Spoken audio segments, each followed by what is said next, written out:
지금 총선이 얼마 남지 않았죠. 근데 이 총선 전에 대단히 불어나는 움직임들이 많이 보이고 있습니다. 일단 세 가지로 볼 수 있겠는데요. 첫째로는 이 우한 코로나에 대한 대처를 프로파간다로 활용하려는 이 정부의 모습, 그리고 좌파의 대변인인 김어준 씨의 음모론 제기와 더불어 지금 현재 정부의 친중 스탠스, 이 세 가지를 봐야겠습니다. 첫째로 이 우한 코로나에 대한 대처를 프로파간다로 활용하려는 이 정부의 모습은 정말 보고 있기가 힘듭니다. 지금 여론 좀 안 좋아지니까 뭐 한다 그러죠? 한국을 입국 금지한 나라들을 대상으로 이제 비자 면제 입국 중단을 발표를 했는데요. 여기서 아주 거대한 문제점이 있습니다. 중국은 빠져 있습니다. 왜 중국이 빠져 있어? 라고 생각하시는 분들 분명히 계실 거예요. 근데 이미 여기엔 정답이 나와 있습니다. 작년에 민주당에서 뭐 만들었습니까? 중국 동포 특위라는 걸 만들었죠. 애초에 이 중국 동포들에게 투표권을 주겠다는 상당히 기상천외한 발상이었는데 이제 어떻게 되겠습니까? 이 18만의 표를 또 활용을 해야겠죠. 입국 금지를 시킬래야 시킬 수가 없는 겁니다. 그리고 WHO 사무총장이 우리나라 대통령 보고 이제 기조 발언을 해달라고 했어요. 근데 이 WHO 사무총장이 어떤 인간입니까? 월스트리트 저널에서는 이미 싹 다 까발려졌죠. 차이나 머니로 번복된 중국의 하수인입니다. 여기서 이제 좌파의 대변인인 김어준 씨의 관점을 인용해서 바라보자면 이런 사람이 이런 타이밍에 우리 문통의 프로파간다를 도와준다? 거대한 연결고리가 느껴지지 않으십니까? 지금 총선 직전이라고 사회적 거리두기 같은 별로 실효성 없는 대책 냅두고 그냥 국민들 보고 니네 알아서 하라 이런 스탠스를 취하고 있는데, 만약에 총선 뒤에 정말 2차 대유행이 오게 될 경우 이때는 과연 누구에게 책임을 전가할지 그건 또 한번 지켜볼 일입니다. 그리고 좌파의 대변인인 이 김어준 씨의 이 음모론 제기가 상당히 인상이 깊죠.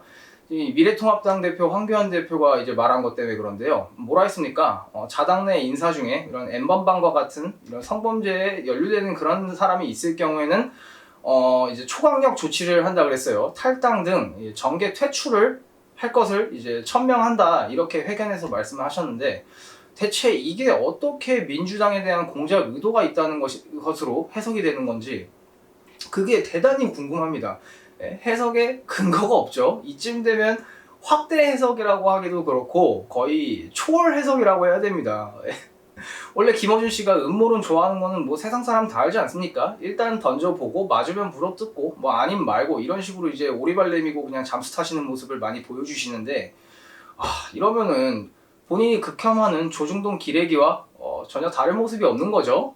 똑같습니다.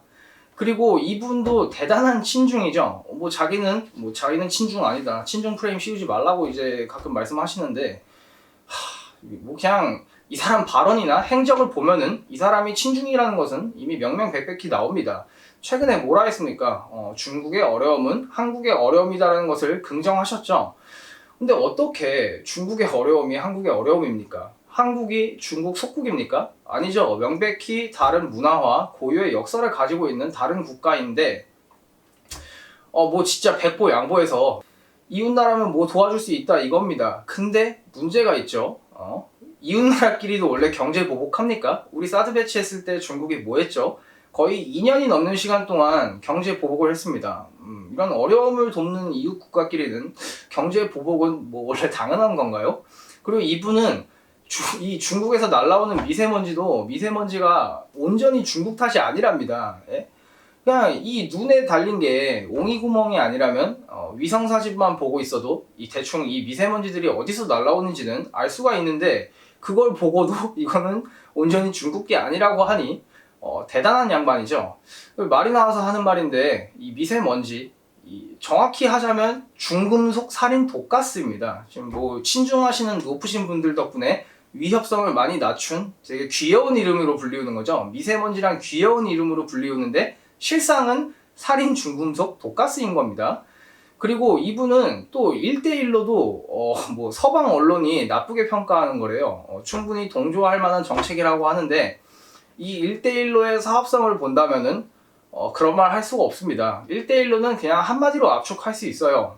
제국주의 시절에 식민지 지배를 하던 로직하고 매우 유사한데, 이제 그거를 식민지에서 경제 식민지로 바꾼 겁니다. 현대화했죠. 경제 식민지를 만들겠다는 게 1대1로의 사업 내용이에요. 이런 사람이 공인의 영향력을 갖고 공인의 자리에 앉아서 혹세 무민을 하고 있는 걸 보니까 정말 보고 있기가 너무나도 힘듭니다. 그리고 현재 정부의 친중 스탠스 역시 눈여겨봐야 되는데요. 뭐 애초에 우리 대통령이 중국몽 함께 하겠다고 하지 않았습니까? 예, 뭐 별로 이상한 일도 아닙니다. 물론 뭐 이제 우리 문재인 사랑하시는 분들이 이런 말씀 하셔요. 그냥 강대국 립서비스 차원으로 한 거다. 예, 뭐 립서비스로만 끝났으면 저도 이런 말 안 합니다. 립서비스로 안 끝나니까 문제가 되는 거죠. 작년에 또 대단히 충격적인 일이 있었습니다. 대통령 측근인 양정철 씨가 소장으로 있는 민주연구원에서 이제 중국 공산당 간부를 양성하는 중앙 당규와 교류 협약을 맺었답니다. 전례가 없던 일이죠.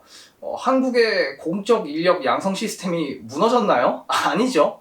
무너졌다 한들 같은 민주주의 체제인 미국이나 다른 나라 가서 배워오면 될 일인데 굳이 공산당 간부를 양성하는 그런 중앙당규와 교류 협약을 맺는다는 게 미친 거 아닙니까? 어떻게 그런 발상을 할 수가 있죠? 민주주의 국가에서는 뭐 일어나기 힘든 일이지만 애초에 뭐 공수처 설치부터가 민주주의 국가에서는 일어나기 힘든 일인 건 또 누구나 다들 알고 계신 일일 거예요. 그리고 또 우리 서울시장님, 박원순 서울시장님도 문재인 대통령님과 비교하자면 이 중국몽에 있어서는 거의 용호상박이죠. 뭐 유명한 발언들 많지만 제가 충격 먹었던 발언이 하나 있어요. 우리를 파리, 중국을 말 이렇게 비유해서 우리가 말 궁둥이에 얹어가는 파리로 이렇게 비유를 하셨는데 노코멘트 하겠습니다. 더 이상. 이분이 어떤 분인지는 이미 나와 있죠. 그리고 우리 문재인 대통령님도 1대1로에 협력하기로 이미 공언하시지 않으셨습니까? 너무나도 이상한 일이 아닌 거죠. 지금 현재 벌어지는 일들이. 근데 이런 일들이 정말 슬프게도 이미 예견된 일들이었다는 게 가장 슬픈 거죠. 이번 정권 출범 전부터 미국에서는 이 친중에 대한 우려를 노골적으로 내비쳤었죠.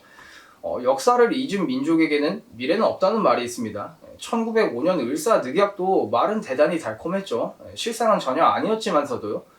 이 중국이 바보가 아닙니다. 왜 정론입니까? 시대를 막론하고 먹히기 때문에 정론이에요. 중국은 이렇게 밀어붙이면서 조금씩 한국인들을 친중의 세력으로 돌리면서 세뇌를 시키다 보면은 먹히는 걸 알기 때문에 계속 이런 일들을 진행을 하는 겁니다.